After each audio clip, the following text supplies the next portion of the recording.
What's going on, family? We back in the building, man. Mask Uncovered Podcast. Yep. You know how we do, man. J Defense, man. Hit us up on all platforms, man. Definitely go to YouTube, subscribe to the channel, like the channel. Make sure y'all are part of this new wave, new age, man. Subscribe, man. Share, man. We building, man. We building with you guys, man. Be a part of this growth, man. But again, this is J Defense, man. Hit me up. JAYDFENCE. It's your boy Hollywood Skiz. All platforms the same, Hollywood Skiz. And quick thing for a second. I know you guys been looking at some of the YouTube videos we've done. Just remember, this is just growth, you all. Like, we haven't released official video yet, episode. So you're just growing with us, and you're seeing some of the growing pains on some of them, mistakes or whatever. But hey, it's real. So I just had to throw that in because a lot of people I know are getting a lot of views, and you might want to know if that's our regular format or whatever. But just to let you know, you're growing with us, and we want you to share some of the mistakes, just the whole journey. You know what I'm saying? What you got something to say about that? Get on the bandwagon with us. That's what I'm saying, man. Grow with us, man. And also comment, man. Like, make sure y'all put in the comments in the comment section on YouTube. Tell us what y'all like, what y'all don't like, and subscribe. Let's make this happen, man. Two young black brothers trying to get it how we live, man. Let's figure it out. Now, as always, how we start our podcast off. If y'all follow us, then y'all already know. If you don't, it's your first time watching us. We started off with the drink of the day, man. My man Skizzo, Hollywood Skiz, always had something tasteful for you guys, man. So what's the drink of the day? Today, Good Time Goose. But story behind it before I show y'all what's in it. Real quick, my man L, father of my godfather of my son, all he drinks is goose. So he's a godfather? Oh, he's just okay. Okay. Not Rick James, James Brown. Just trying to figure it out. Nah, anyway, Clown Boy fucking got me lost. Anyway, every time we go out, I don't care what the situation is, we always have a good time every time we go out. So when I thought about this one, I'm like, damn, I'm gonna name this after my man. So shout out to my man Al, Good Time Goose. So he came up with this in Somerville at Good Time. Damn, that's still open? Remember Good Times? Well, it might be you closed couldn't now. go, nigga. It's too violent for you. Well, it's probably gonna be closed now after this fake ass drink you about to make. Get the apple juice. I got Dole, but it doesn't matter. Apple juice. They're still making a drink. A little splash of Dasher. Splash that first. I put a little bit more. Oh, so this is a breakfast drink. This is this evening's drink. Shake that shit up. This is green tea. Steez. This is the brand. Oh hell organic. No. Cuz, what you want to drink one? You never drank shit, cuz. You just criticize, Clown Boy. A little bit of that. And the Grey Goose, top it off. Shit. That's how we do it. You got to open one? Might have to open this. Y'all see, this is a difficult drink to make. Put a lot of this in. I mean, it's a difficult. Or it won't be a good time. I mean, it's a difficult drink to drink. You hear that? You put more apple juice in there than don't do nothing. Damn, I don't got a stirrer, but I'll shake it up. You know, oh man, not the ghetto finger. Hold on, we got our waiters out there getting us a stirrer. Waiter! Yeah. You know, we all yes. Yo, we out here making hundreds of dollars. You can get somebody in the budget's bigger now, y'all. Shit. My fault. All right, cuz. Put shit on the lap, baby. All right, hey, you want to make that drink? That's it. Not bad. Not good. Nah. Put a little more apple juice with this, y'all. You might as well get a glazed donut with this one. All right. We good. All right. To a sadder note, condolences to Regina King's son. I'm sorry. Right in the mic with that, baby. Sorry. Regina King Ian Alexander, 26-year-old musician, died of suicide. Regina King, I'm sure you guys know who she is, famous actor, 51-year-old actress. Oh, thank you. Shit, man. That's the help, y'all. You know what I mean? My man Trash. You want to say something? Say something. Trying to get you Fucking right. the program up. Trying to get you right. Anyway, yeah, Regina King, actress, 51 years old. Some of the movies, maybe you remember Daddy Daycare, TV shows 227, Poetic Justice Fridays. Like, she's a legend, you know what I mean? So shout out to her son. Condolences to her son. And also, I know a lot of, publicities on, Regina King, but, he was still a junior. And his father's Ian Alexander Sr., who was 65. He was also an actor, but he was married to Regina King for 10 years, 97 to 2007. So, condolences, obviously to him also. And I know her being a more popular person in the limelight. A lot of people, I see a lot of stuff out there saying, condolences to her, but we also want to mention, Senior in this case. Right. Only son too. So I know they were close. From what I heard, it was real close, matching tattoos. She said that was her world. So I know that hurts. I wouldn't want to never lose a kid. You know what I mean? So definitely, and staying with the condolences. This is somebody that some of our fans, friends, family may or may not know of this individual. But David Mugar, he passed away at 82 years old. This is somebody that you might know of, seen a lot of his work through Boston. He was born in Belmont, Mass, what have you. CEO and chair of Mugar Enterprises. His father actually started the first Star Market. And you might have driven around Boston, seen his name on a few things. Definitely the Mugar Omni Theater over at the Science Museum. He also donated $5 million to the Cape Cod Hospital. So he actually had 3 kids, but a good friend of the family, John and Pete Mugar, but more importantly, his younger sister, Carolyn Mugar. Definitely want to say condolences to them and the family, because Carolyn is a great person, influential in my life, more like a mother figure to me. Been around me with John O'Connor, rest in peace. Just always being a big assistant, being a great guider, helped me with school and so forth. And we definitely want to just say rest in peace. Also, David, if a lot of people don't understand, like, he was part of the created the Esplanade, the fireworks that was out there. Oh yeah. That was everything. They put that together. Dave actually owned Channel 7 from, 82 to 92, 10 years. Yeah. Big things, huh? Yeah, tried to buy the Red Sox and all of that. So Dave was definitely a Boston man, Boston to the heart, donated to a lot of causes, a philanthropist, man, but definitely sorely missed for a Boston icon. And you guys need to Google him, see a lot of stuff that he did, but definitely, I just want to say condolences to the Mugar family. Condolences. I wasn't too familiar with him, but I know it meant a lot to you. So definitely.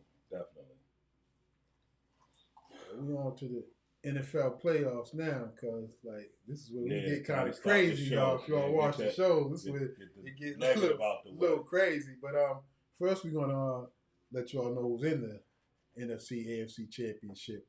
We got Cincinnati, Kansas City, AFC, and then we got the LA Rams and the Bengals on the other side. No, Rams versus 49ers.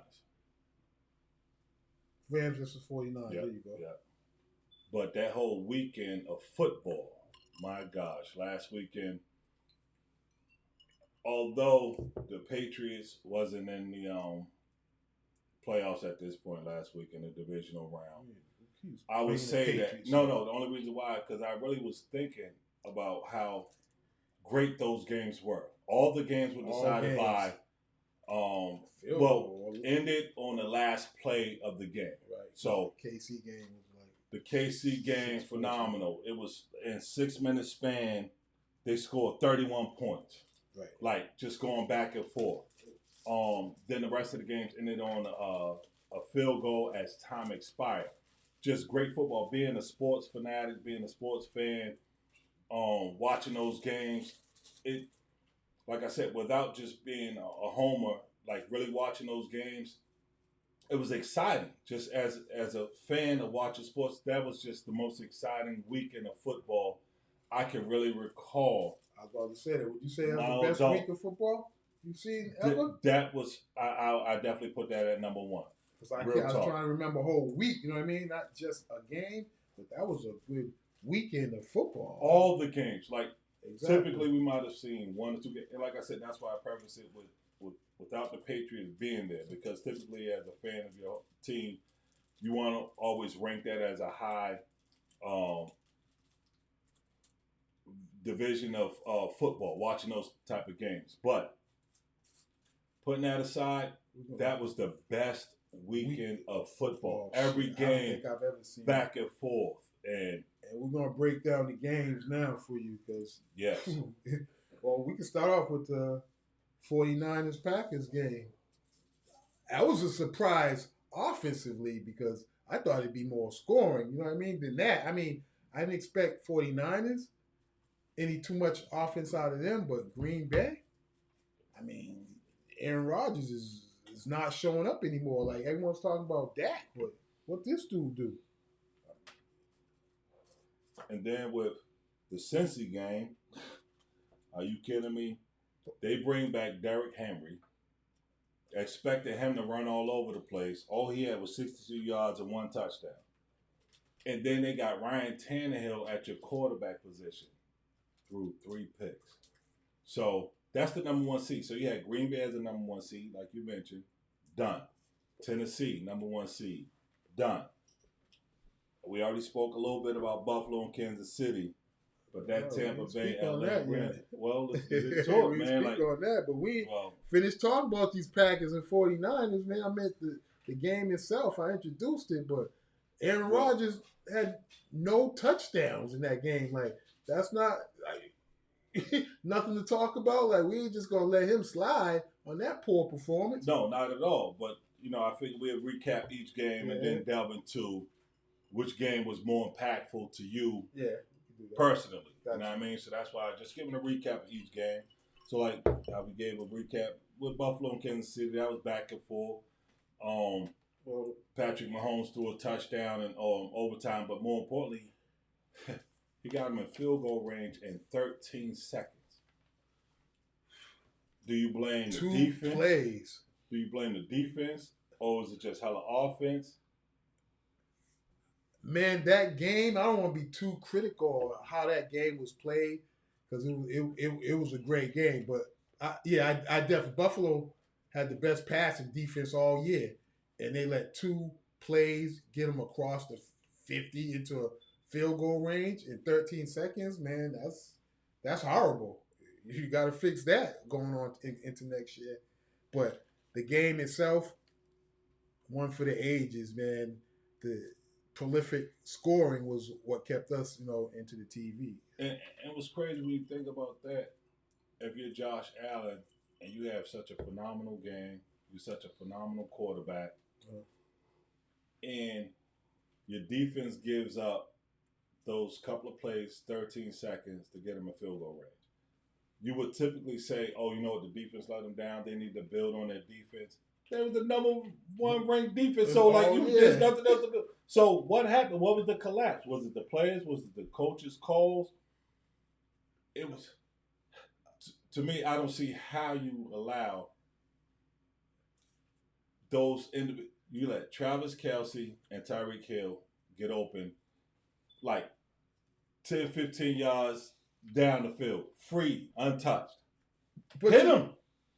But you know what? The offense on both sides was just grooving. So, you know what I mean? I mean, of course, the defense on both sides let up a lot of scoring and yards. But the offense was clicking so much. I don't know a defense in the league that could have stopped either team the way they were going down the field scoring. Like, taking turns. So I think they were both in their groove, and it didn't matter what defense you put out there. At that point, you would have stopped either team. That's just how some games go like that.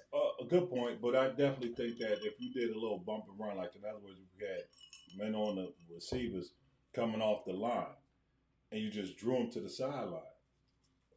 Yeah, I mean, yeah, we can say that now. Right, you know right, what I'm right. That's hindsight. Friday quarterbacks, we can say anything we want, but in the midst of the game, you know what I mean? It just moves different for coaches and players and everybody. Yeah, agree. And what I take away from that is all positive because that's something the fans needed to see because we haven't seen a great weekend of football like that, like I said, in years. And what about that Rams-Tampa Bay game? Tom Brady down. Tom Lady was about to make another comeback at the end of that game. Hey, he lost, but I'm not a Tom Brady fan. I don't give too much about him because I'm a Cowboys fan. I don't talk too much about any other players, but man, he the GOAT, even with that loss. Like, he showed who he is, man. Like, he's getting older, but he's still playing like he could play 10 more years the way he looks. Being down 27-3, coming back like that. Defense stepped up a little bit, but definitely off of LA Rams' own mistakes. A fumble, a miss catch, snap. Like, so it's just looking at Tom Brady still always involved in the game. Like, I mean, shit, he was our player for 20 years. I respect him. He got 6. Come on, man, 6 championships here, man. Like, so I never disrespect Tom. But by yourself on that. Yeah, like I said, ours. Yeah, you're part of us now. Go Cow, with my Cowboy shirt. Yeah, so the garbage with the Patriots shirt. Anyway, so now with that being, summing up all those games, which game you think is more impactful to you, or that you would dwell on or talk more about? Delve into one of those 4 games and give just a more little analysis on what you think. Well, by far, to me, the Kansas City Buffalo game. And what you took away from it. But offense is what draws fans to watch the game, go to games. I mean, it was plenty of offense and excitement, and that's what football is and been missing.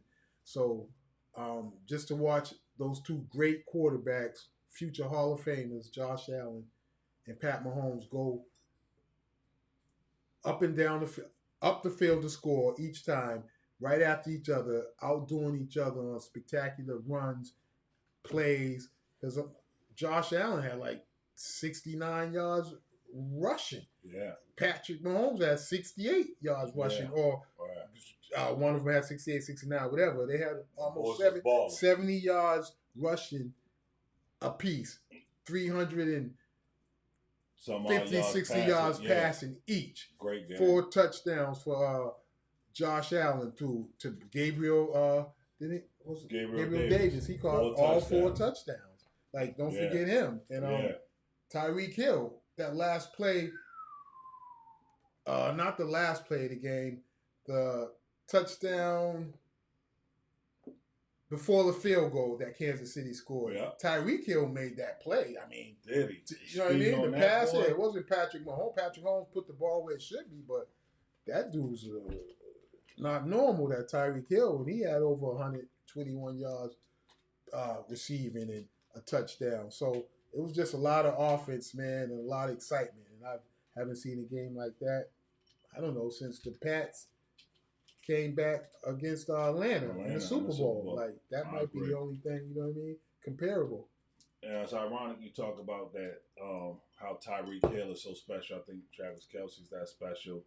Yes, yes, he is. And I might be a little spoiled being a New England Patriots fan, watching how Tom Brady. Just watching how Tom Brady's done so much more with so much less. I look at how Patrick Mahomes, they keep trying to crown him the king of all kings, the best quarterback ever moving, the best quarterback to ever live. But you throw a little 10-yard pass to Tyreek Hill, who is so fast and elusive, he runs for a 60-yard touchdown. He's just blowing by people. People look like they're standing still. And they crediting Patrick Mahomes. I'm not saying Patrick Mahomes isn't a decent quarterback. Possibly decent. Don't say get decent out your mouth.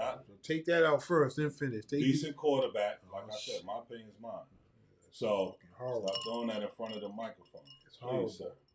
So again, to see him throwing to these individuals that keep taking stuff to the house, being elusive, being strong, like all Brady really had was Gronk at some point. He had Randy Moss for a minute or two, but like that's it. Like you talking about 6 Super Bowl champions, but either way, it's not to beat up Patrick Mahomes. Okay, I didn't know what you was doing right here. I didn't want to dig into.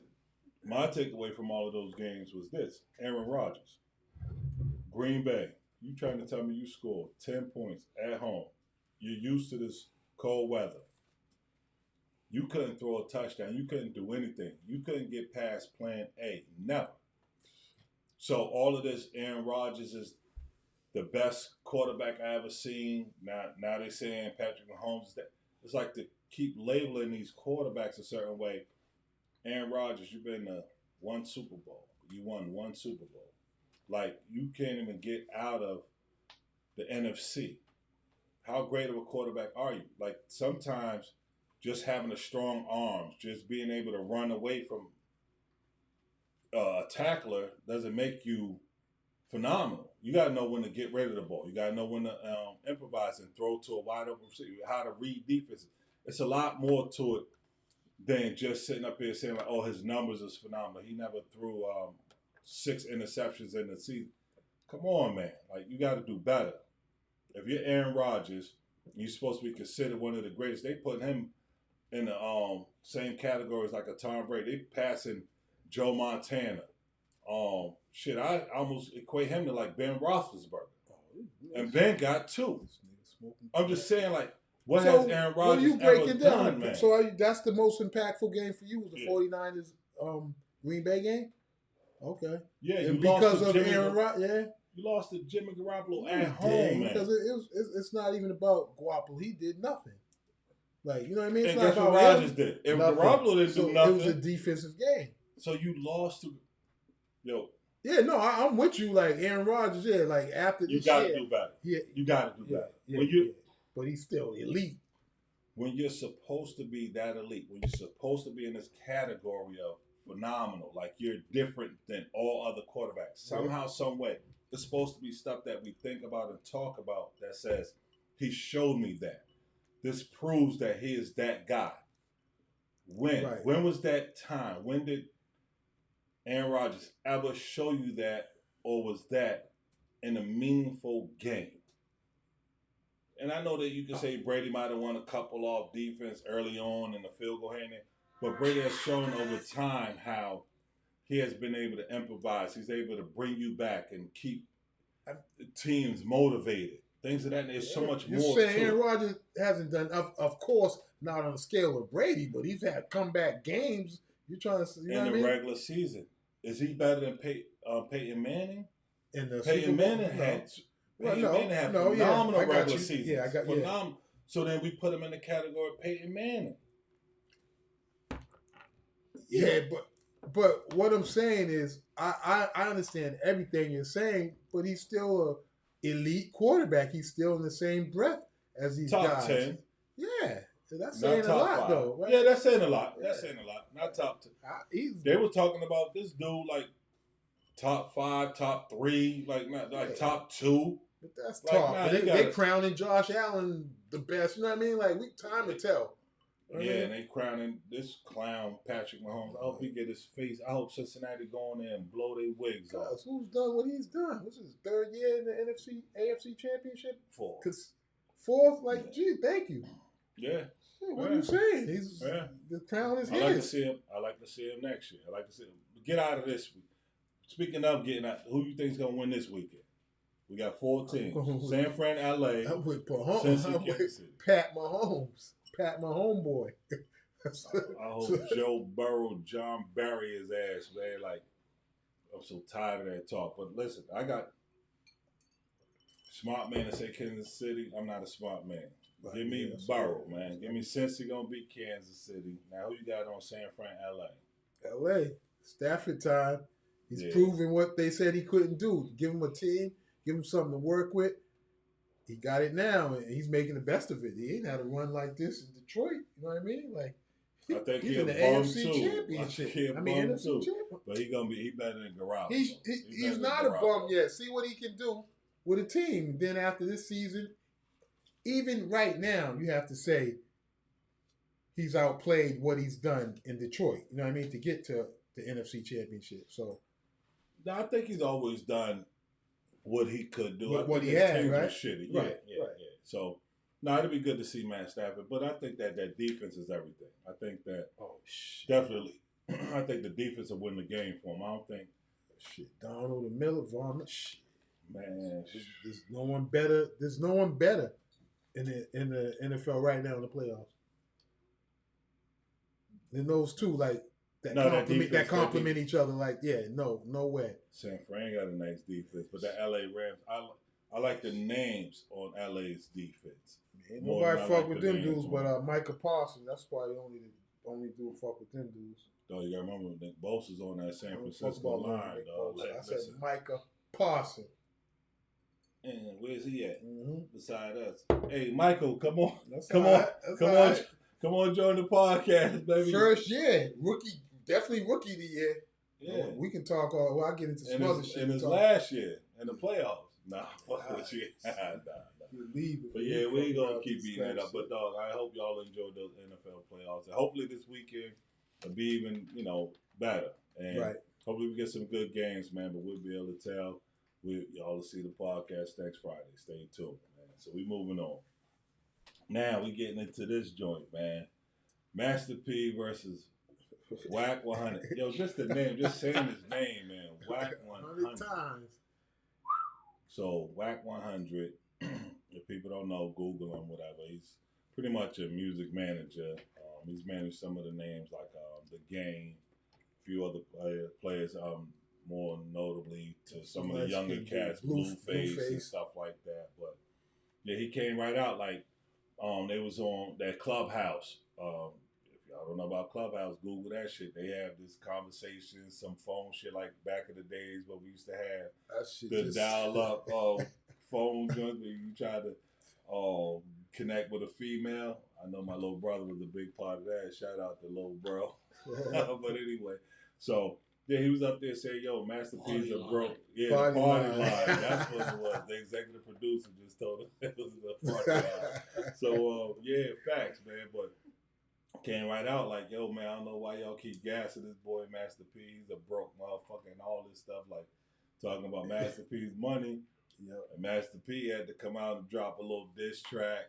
I ain't going to call it diss track. But anyway, he just... This track. He had a track on his 1997 album Ghetto D, and the name of the track was like Stop Hate. And now he came out with this one. Yo, sing the hook. So this motherfucker want to hear. Ain't nobody clowning, but man, come on, cuz I'm like. What you got to say about that? I don't even know why Master P responded to this dude, man. Master P's a legend, man. He don't have to say anything. Like, the way he moves speaks for himself. To me, he made major moves, and I think he's still making major moves silently. You don't know where you can't count no one's money. You don't know what's in his name in a corporate in a LLC. You know what I mean? Like you just can't trace everyone's money. You know what I'm saying? You don't know where they invested in, who they're invested in. So, Wack, I don't think he has any facts on what he's saying. Trying to say he doesn't have Nick Cannon's money. I mean, Nick Cannon's probably the biggest hustler in the game right now with 80 jobs, but what is Master P's fortune? Does anyone know? You know what I mean? Like, I don't. Well, like you said, without counting Nick Cannon's money, that's a separate issue, I think, altogether. But in the aspect where he's coming from, Wack 100 is saying Master P, which the feds did take over when he filed bankruptcy. Yeah, I remember. And what was that? Either way, when he did lose his masters when he filed bankruptcy. The feds took all of that. So that doesn't mean that he's ass broke, but like you said, what's his value now, whatever. But to say he's as man, Master P's been doing and promoting Black unity, Black power. Then you got the hookup like before we even knew what. I can't really recall many just videotaped movies before I got the hookup. Like, yeah. I'm talking about like just self-produced. Like you get your. I mean, it's probably been a few out there that somebody did their homeboys joint that might have been a hood movie. Like if you're from DC, maybe a DC cat did. Shout out to my uncle Bruce who actually did 24/7 back in the days. But I'm saying this one at least was universal. Like this was like statewide. Like everybody knew what I Got the Hookup was. Mm-hmm. Not everybody know what 24/7 was. Produced by my uncle, directed by my uncle Bruce Brown in DC. Okay, so yeah, I got to shout him out. But yeah, I'm just saying, and more Uncle Bruce helped with the payroll or something. They send us some dollars. Send you a run sheet. Either way, so I'm just saying, why you even going at Master P? Who's only trying to, even with his diss track, he's not even going at Wack saying, "Yo, you whack for saying this shit." He's still saying, "Why you in my pockets?" The same way we always move is Black people trying to pull us down. Like we sitting up here, our neighbor is always saying what this person has and what I got to overtake them. And he said how Jews stick together. Why don't we stick together?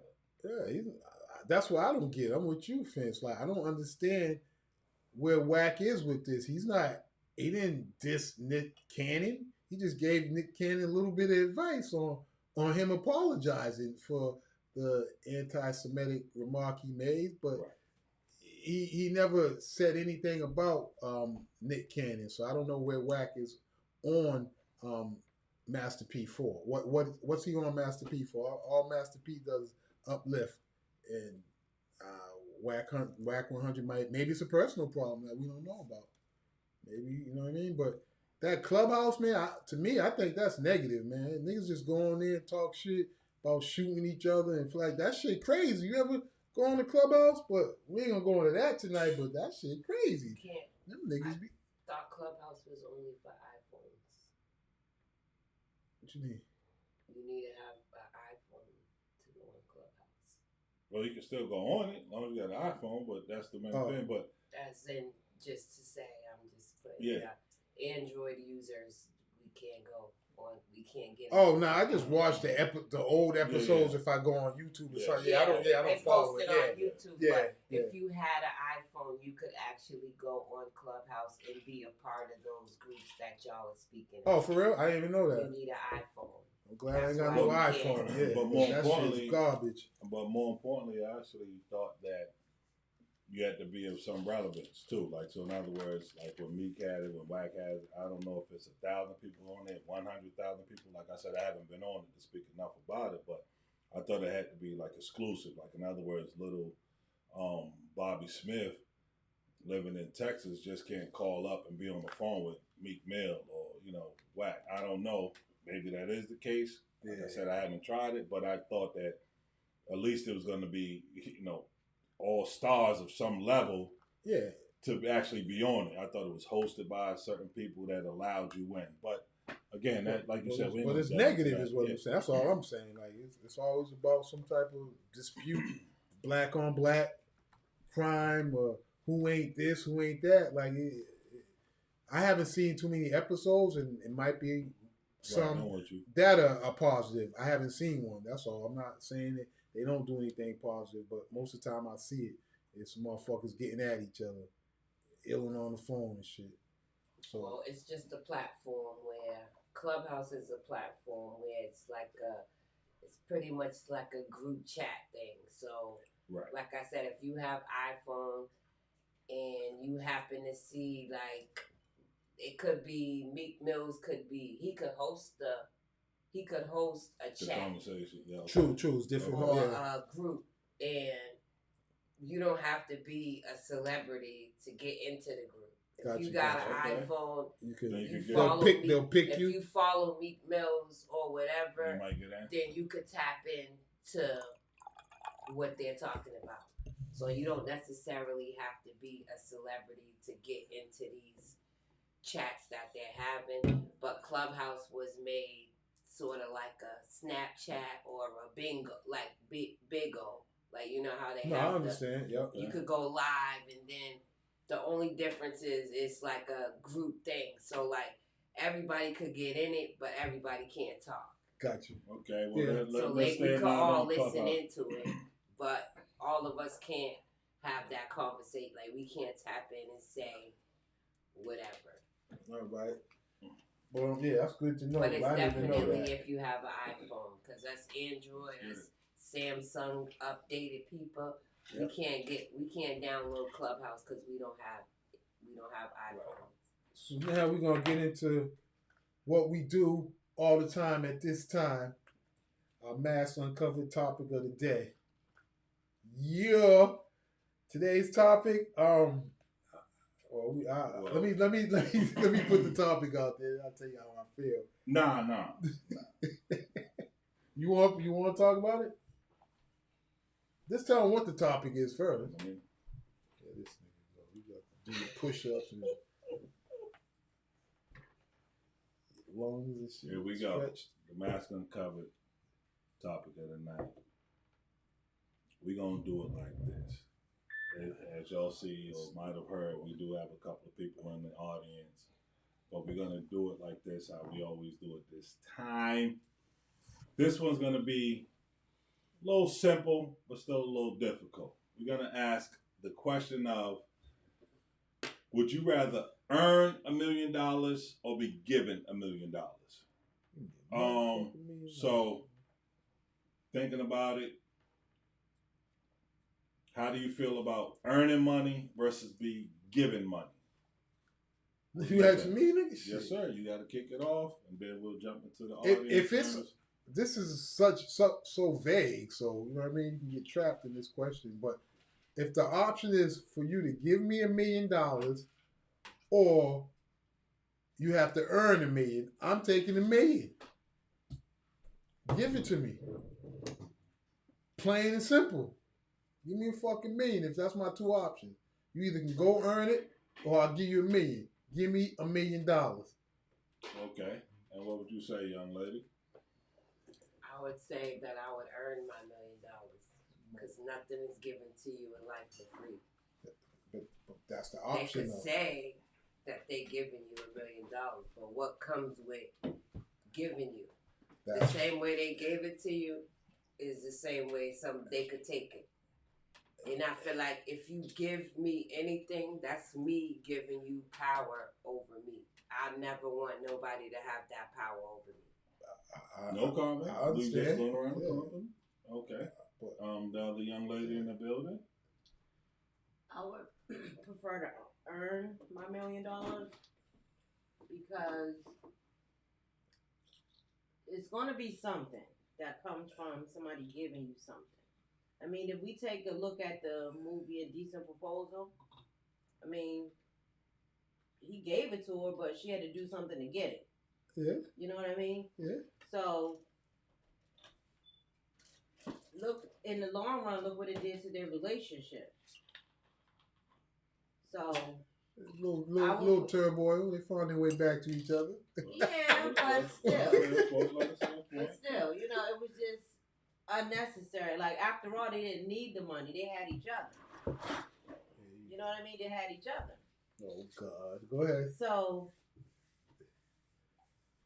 you know, to T's point, I don't want to have somebody in a position to feel like I owe them something later on, or they can talk to me any old kind of way because they feel like they put me in a position to get something that I couldn't get for myself. So I would prefer to earn it. My take is along the same lines. I've actually been in those type of positions. I would say at least once, where I've been, blessed to be around some prominent people. If you listen to the beginning of the podcast, David Milgard, I'm associated with their family. Carolyn Milgard, rest in peace, John O'Connor. But definitely, it was a question between us at some point. I was like, I always felt ambitious. I always felt that I was going to go to school, you know, be a business major, create my own opportunities.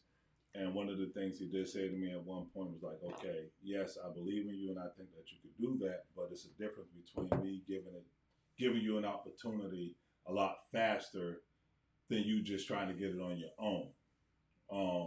He wasn't a handout. He wasn't a handout individual for me at all. He definitely was always like, you know, you have to work for it, earn it, which was a good trait that obviously coming from the bottom and always having to earn it myself anyway.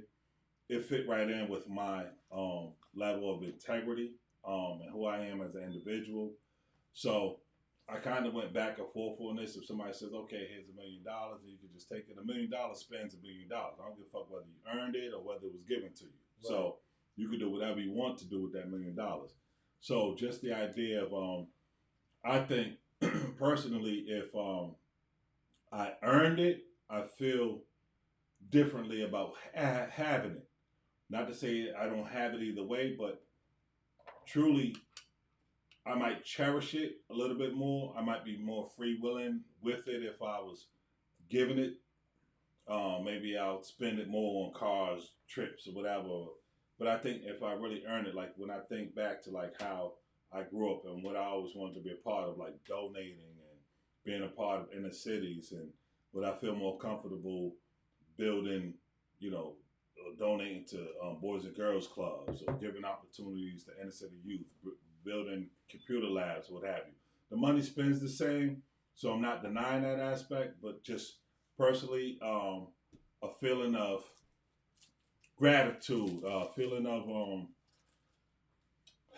man, shit, motherfuckers, man. All y'all, this song and dance bullshit, man. I don't believe nothing you motherfuckers are saying. If a motherfucker, he a billionaire, he said, you can have this. We didn't say the person had to be a billionaire. Well, he didn't say nothing that nobody said. Yeah. So that's all I'm saying. So you all are saying, if I get $1 million, it might be strings attached. You added that. So let me add, if a motherfucker.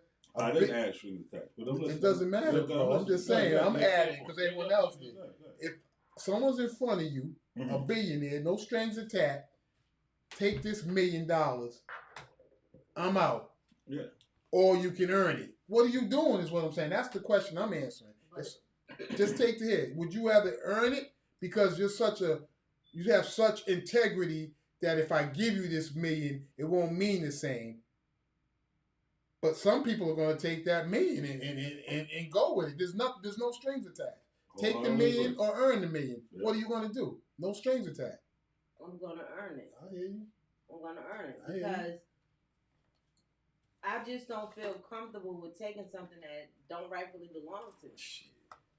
I hear you. You know, I just don't. And I think that's the fantasy of somebody's just going to give you something for nothing. There's going to be a cost. Yeah. There's a cost to taking it, and there's a cost to not taking it. But you could already put in the work, because that's why the motherfucker offer you $1 million because of who you are and how you lived your life already. You know what I'm saying? Like, that could be the reason he giving you the $1 million, because the person that you are. You earned that. Your integrity, your loyalty, your hard working, you never ask for nothing. Like, just who you are, earned it. For me. But just because that's who I am doesn't mean that's who that person is that has the $1 million. Yeah, that's why when I started, this question is so vague. Listen, with money comes power. So like I said, you could be a billionaire. You could give 3 people $1 million. But at the end of the day, you're saying to them that you're giving it to them? Yeah. Is that really your intention, though? But what I'm saying is... Is that later going to come back and bite them in the ass? If your best friend is a billionaire and gives you $1 million because of who you are, the loyalty, your friendship, you never asked her for anything, just because of you. You being you earned that money. So if she gives you $1 million because she loves you, she loves everything I just said, what's wrong with that? Then earning it by... Either I earned it or she gave it to me. It can't She gave it to you because you are you. Now watch this. Great point, and I agree with that. Now watch this. Reverse. What if somebody comes up to you, you don't know how to, the blue sky's not, you're like, okay. And somebody says, hey, I've been watching you, I've been looking at you, whatever the fuck they say, but you know what, I want to give you $1 million. Would you just accept that $1 million? A stranger? No, I'll ask him what does this entitle? What does this entitle? Like, why? What am I taking it for? Do I owe you anything? You know what I'm saying? So like, if that person says you don't owe me, yeah. So with all those questions answered, and that person said, nope, you don't owe me anything. I just want to give you $1 million. All right, here go this piece of paper, cuz write this shit down. I just gave you $1 million. You know what I'm saying? And then yeah, I'm taking it. Because there's no other option of earning it. It's just he came and said, "Oh, wait a minute, let's stop there. You just said there's no other options of earning it." What I'm saying, there's no option with this one. You just said a stranger's gonna come on the street and offer me $1 million. That's all you said. Yep. That earn this shit, you motherfuckers can talk all. No, you can't earn that $1 million. No, but you can earn what? You can earn a million. All right, but fuck his $1 million. Somebody so else. My own, right? I can earn my own. Are you? That's the question. How many motherfuckers really doing that's that? What I'm million. Right. That's all it is. Yeah. Either you have trust and faith in yourself. Yeah. Well, it all depends, right? Right. Because it's not it's not saying that you don't believe that you're worth $1 million. That's not right. I know you're not. I know. Right, because of course. But if somebody out of the blue comes up to me and says, "Listen, I want to give you $1 million," like you said, there's gonna be questions asked and what have you. But also, how? I guess the main point is, okay, how would you feel earning $1 million or receiving $1 million? I guess that changes the whole dynamic of the question too. That's why I said because yeah. So that kind of would you feel comfortable? Would you feel comfortable taking $1 million or earning $1 million? Maybe that should have been the question. Huh? That was the Would question. you feel? I thought it was, but let's just rephrasing it. Would you feel comfortable earning $1 million or be given $1 million? So you're saying, at the end of the day, I'm going to have $1 million after I earn it. Yep, you could earn $1 million or you could be given $1 million. Would you take earning $1 million or would you take being given $1 million? All right, because you're saying either way, I'm going to have the $1 million. Yes, sir. Yes, sir. Like, I'll earn it. I'll probably earn it. Yeah. But all I'm saying is, I know who I am now. You give me $1 million, man, at the age I am now and the experience I am now, either way I got it. Of course I cherish it more, maybe, if I earned it. But where I'm at now, I don't think it would make a difference with $1 million if I got it now. Well, I'm thinking about it like this.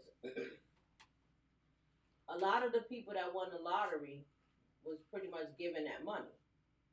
And they were broke within 5 years of receiving it because they didn't earn it.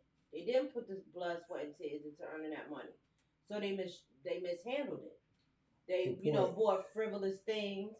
They gave money to family members that had dreams of having businesses that didn't even know how to run a business. But if that was their own money that they worked hard for, how would you have spent it? It's easy. Right. It's easy to say what you will do with money prior to receiving it, but there's a different appreciation for money if you actually earn the money versus somebody just giving it to you. That lottery thing was a good one. Yeah, that was good. So, it's a great one. That's money that's given to you. You spend your $1 or your $2 or your $20 on lottery tickets, and you win $300 million. Everything that you thought about what you would be prior to winning that money can be totally wiped out of your mind. True, but we're speaking also on us. Like, if you, I understand the lottery. I'm just saying, even now. I mean, I can. What if you was given $1 million? Right now, honestly, I could sit here right now and say, if I was given $1 million or millions of dollars, the first thing I would want to do is wipe out my debt, my student loans, pay off my house. Okay. Put money in the bank. But if you earned it. If I earned it, I would still do that. But in addition to doing that, if I was given the money, I would buy houses in different states just because I had the money to blow. What does it mean to me? Do you really think like that? Yes, I would vacation. I would spend a little extra on vacation. Okay, stop right there. So, what if you earned it? Those things you wouldn't do? I may look at it a little differently. May. Because, yes. Or you might do the same thing. No, I'm not saying that I wouldn't vacation, but that doesn't mean I have to spend $50,000 on vacation. If it was given to me. Because see, when something's given to you, you have a different appreciation for it. So now you look at what you could possibly buy in a different light. Like, wow, like I could just blow this money on whatever. And that's why I'm saying that's the mindset of people that don't know how to manage the money that they have currently.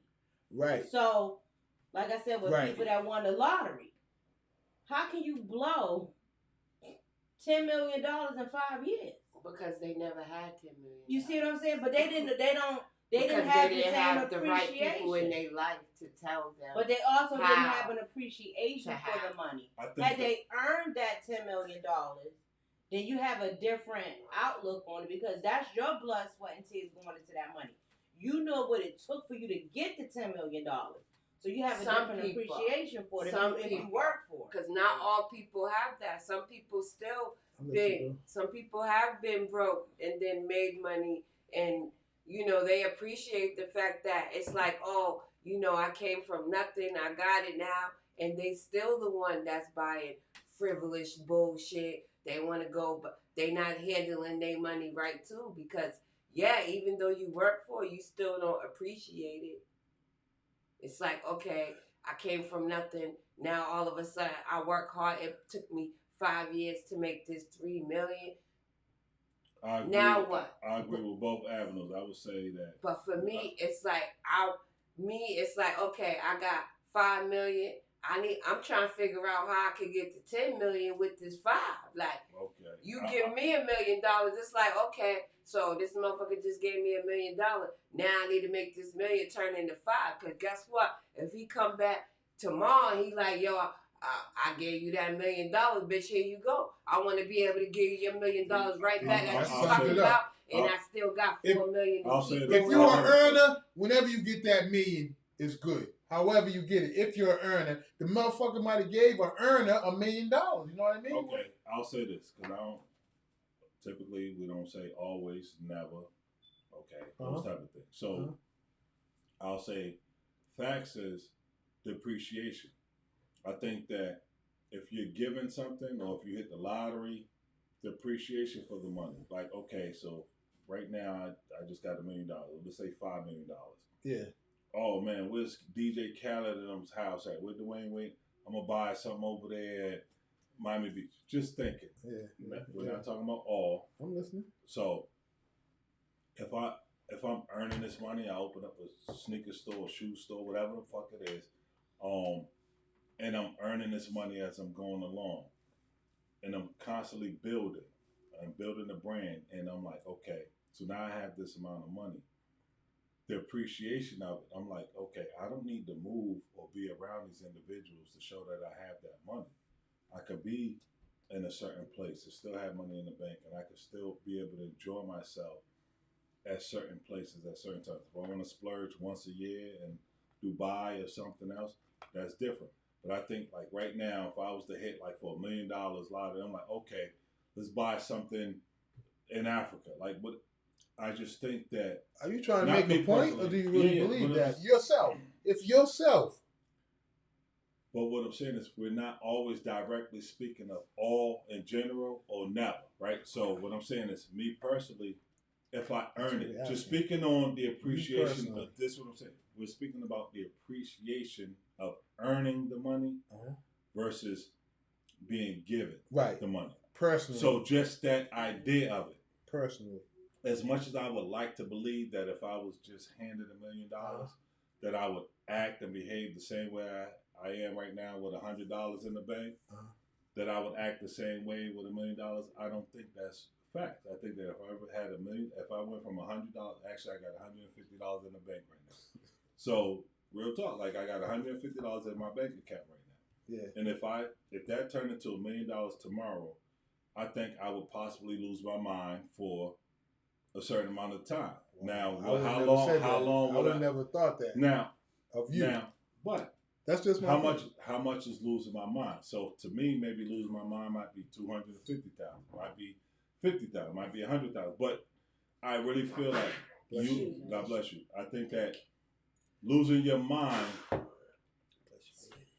translates into a certain amount. Like, we can't say that we wouldn't lose our mind. It's just a matter of how much is losing your mind. I think that we will all lose our mind to a certain extent. Now, for me, it might be $500,000. But for you, it might only be $100,000. But I doubt that anybody would say, if I was just turn my $150 in my account to $1 million, I doubt anybody would say I wouldn't lose my mind. In other words, losing your mind to do something, the volume of what losing your mind is, I would hope that I would say, you know what, if I had $1 million, I would blow 100,000 early. I mean, we can look at even something as simple as somebody that worked hard, saved up their money, and actually was able to pay security first and last on their very first apartment. Uh-huh. How different that person would treat that apartment because they knew what it took to get there versus someone that was given the apartment. I get your examples and everything you all are doing. And they let their kids write on the walls. Right. They don't take care of the stove properly. They tear up the refrigerator with the expectation that somebody else got to come in here and fix that. So I don't have to appreciate none of this. Like, who cares? It's not mine. Versus someone that worked to get that apartment, that knows the value. Like, they know that they had to get up every morning and go to work and put the money in the bank and make necessary sacrifices in order to get there. So when you look at it at a small scale like that, now you blowing it up to actually going from having, minimum amount of money to money you've never touched or seen before. I mean, people just look at the dollar value of something, and if you don't have to earn that money, you treat it much differently. Okay. Let me try it this way. Go ahead. Yeah, go ahead. I want you to go. Let me try it this way. You can have the person who's going to earn that $1 million. You got to earn his mentality. You know you're going to make that $1 million. Yes, sir. So that's why you rather earn it because it feels better. If you have an earner's mentality and someone gives you the $1 million, it's the same thing as what I'm saying. Like, I have that mentality. People have that mentality. You giving that $1 million at a certain point is given to you, but you're still on that road, on that hustle road. Like, I'm going to get $1 million, whether this motherfucker gave me $1 million or not. So if he gives you that and you're still in that earner's mode, what is the difference? Because there's something that you're going to do differently with the money if you didn't earn it. There's going to be something, whether it's on a larger scale or a smaller scale, that you're going to splurge on just because you didn't earn that money.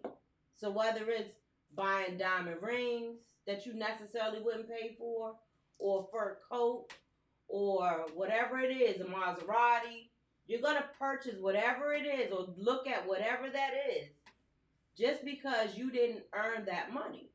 See, because when you earn the money, you're thinking about generational wealth, something that you can get to pass down to your generations of, to follow you.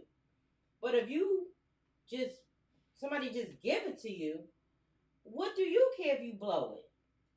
It's wherever your mindset is at that time is what I'm saying. Like, if you're on, some motherfuckers don't need $1 million because they go crazy with it. But if you're focused, because if you're earning $1 million, to earn that $1 million, you have goals, you're focused. You know what I'm saying? So on your road to that $1 million, someone gives you $1 million.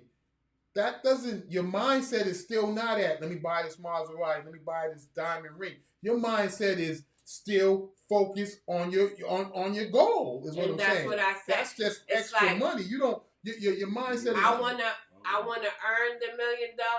But if you give me $1 million, I'm back to my first point of view. You gave me the $1 million. Now my mind is like, all right, I got $1 million.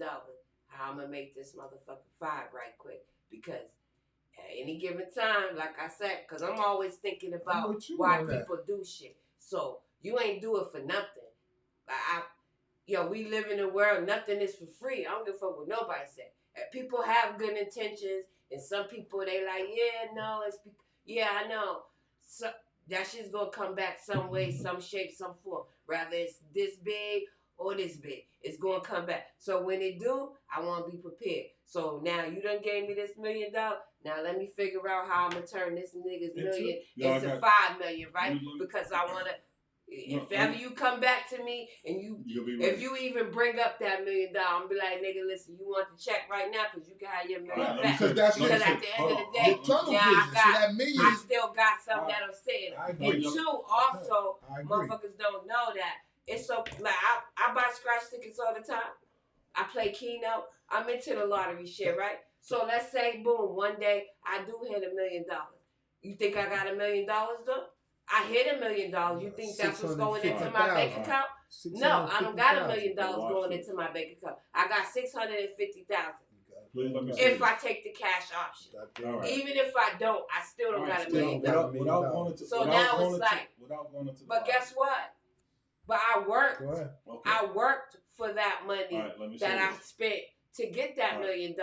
So either way, even though I won on the scratch ticket, I earned it because I earned the money that I spent to buy that. Yeah. Okay. So for me winning, I did earn it. Just because I hit it, hit, but I earned the money I spent to get that. So what you said about earning, on your way to earning $1 million.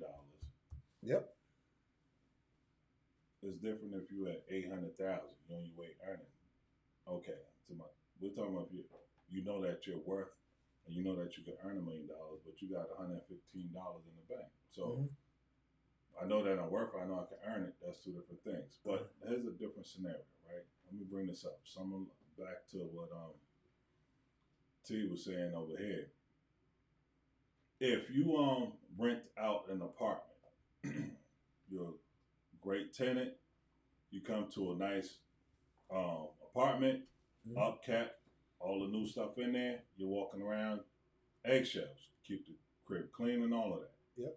Now, if you in a slumlord's apartment where they don't really upkeep everything, the floors is cracking, the bathroom, toilets running, whatever you could think of a slumlord, would you treat, although you're still a great tenant, like you know that what you have capable in you and the way you would treat a place that you would stay.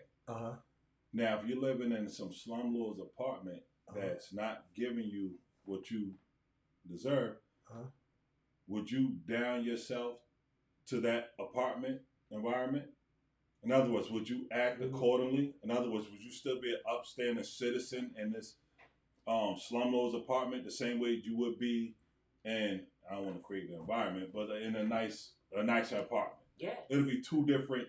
Yes. You'll be different. You can't tell me you won't be different in both apartments. One apartment that's upkept and everything, a straight landlord. You're gonna be the same in both apartments because that's who you are. And if you feel like you can't be the same in that slumlord's apartment, then you're gonna move from that apartment because that's some shit that you can't live in because that's not how you live. It's either that or you're gonna fix that apartment because that's, it might have been an apartment where you like it, it's suitable for you and your family, and it's like, I like this shit. I know. The floor is cracked. Okay, what are we gonna do to fix this crack? Am I gonna keep busting your head to fix this crack, or are we just gonna fix this crack and then we gonna come at you later? Because the same way that nigga could sue me for not paying him for being his bum ass shit, the same way I could sue him for me fixing that shit, so that I could live the way that I want to live. I haven't heard from Tammy in a while. So let me just put this little spin on the conversation. Right. How many people do you think wasted that pandemic money? Oh, I know a lot. I know a lot. I know. I heard of a lot. I don't know a lot. The reason why I asked the question is because why did that put that rent moratorium into play? You had people getting an extra $600 a week. They all fucked it up. A week, money that they, and we talking about short money. And some people was they never even seen. Some people was getting more than that. You were so right. Yeah, and I know a lot. Was not even paying their rent. And was getting the money. And blowing it. On. And right now, today, 2 years later, don't have 2 nickels to rub together. Penny. I'm going to let you go. Hold on. No curtains. They still got sheets So in a larger scale of this $1 million, like it's great in theory to think you're going to be responsible. But we just had a whole global pandemic with people that got money that they never seen before. And lost their damn mind. Now, let me just double down. Then I want you to go. Because with her, what she just said, I equated it to the apartment building, but I'm glad that she was the pandemic. Because I'm going to tell you like this. With that, you're still apartment renting. But either way. So now, these individuals that were living in apartments that actually got pandemic money and not even paying their rent. Once the pandemic was so-called over, although we're somewhat in it. Well, the money part of it. That's the money part. How many of them bought a house after that? But I wanted you to go. But I just wanted to double down on exactly what you just said. No, she made a good point. And that was short. But it's not my point. If you're listening to my point, that happened to, I know a lot of people who did that. But we're talking about $1 million, and I said, give it to me at my mindset. Their mindset is still, the motherfuckers who I know got that money scheming, that the federal government gonna get them later on. Like, their mindset is still fucked up. They're not earners who got that money. But don't talk about them. How many of the earners that actually got that money, that do have those responsible mindsets, that took this prime opportunity. It's in their bank account. To not even pay their rent for a year.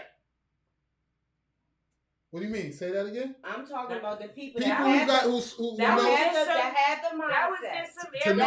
That was responsible. That knew how to save a penny, take care of their bills.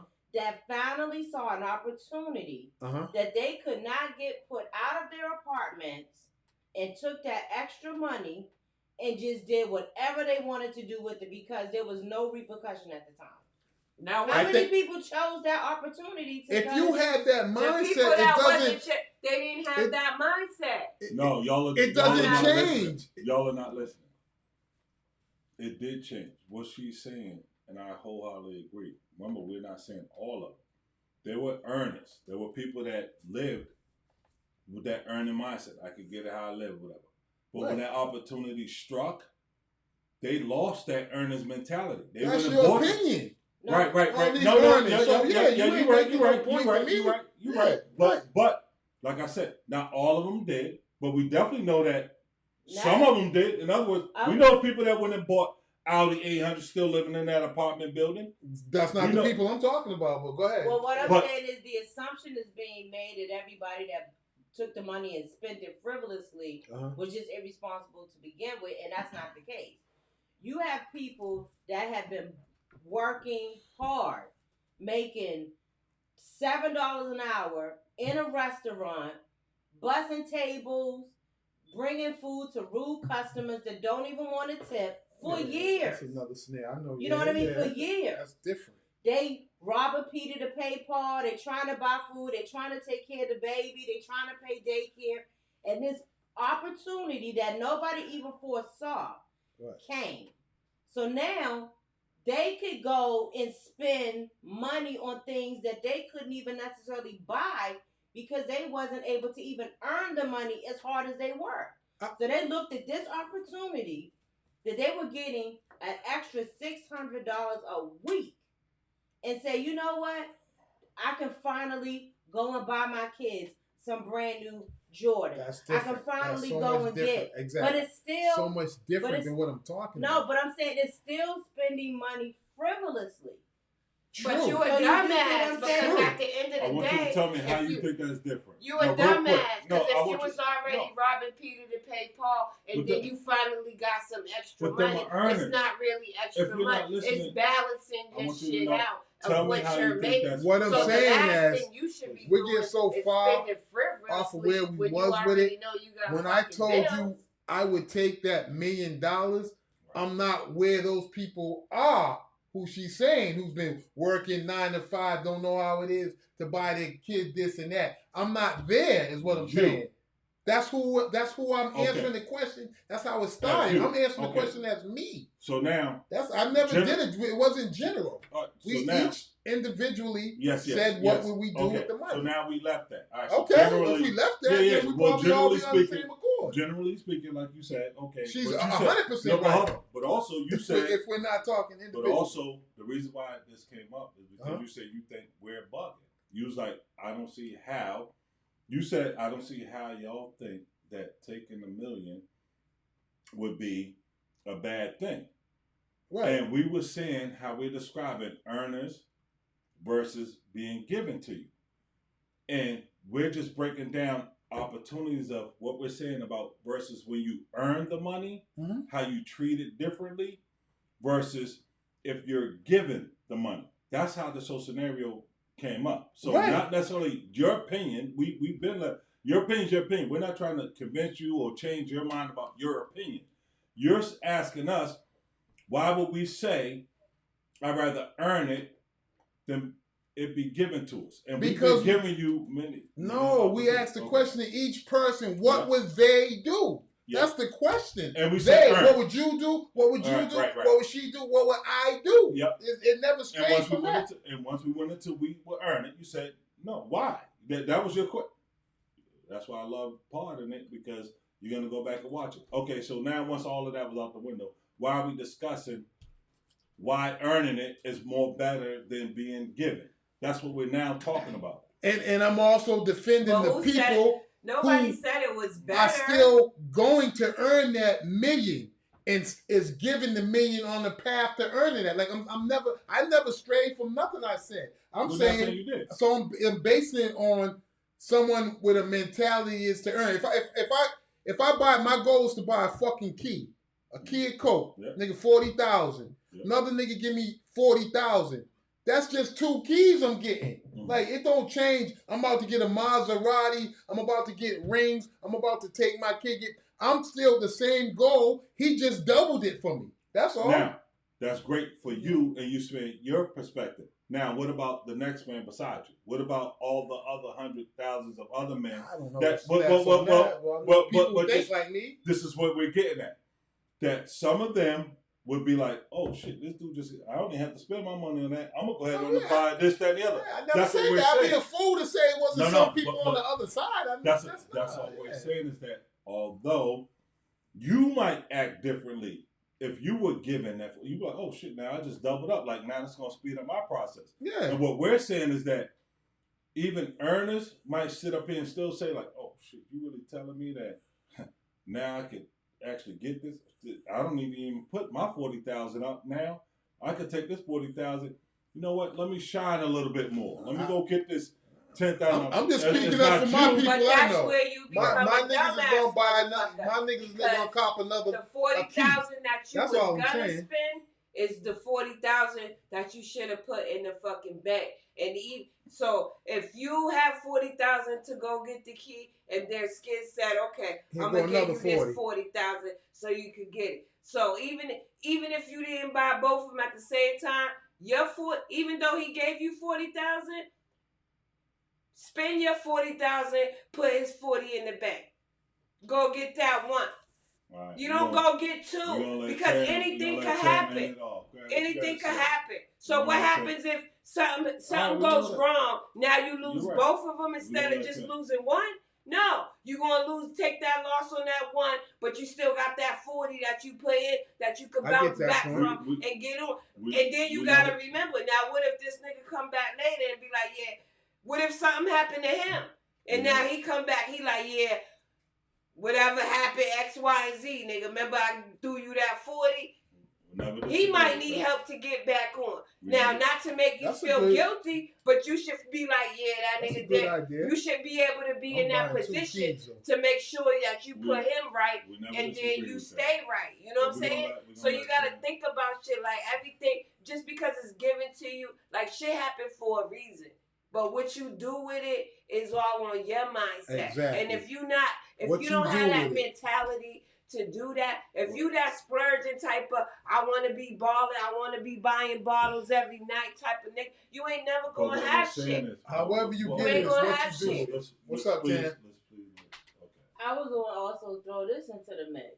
Like, how many earners, we're not talking about people that just spend money frivolously, but how many earners actually blow their tax money every year that they actually earn, that the government gave them in one lump sum?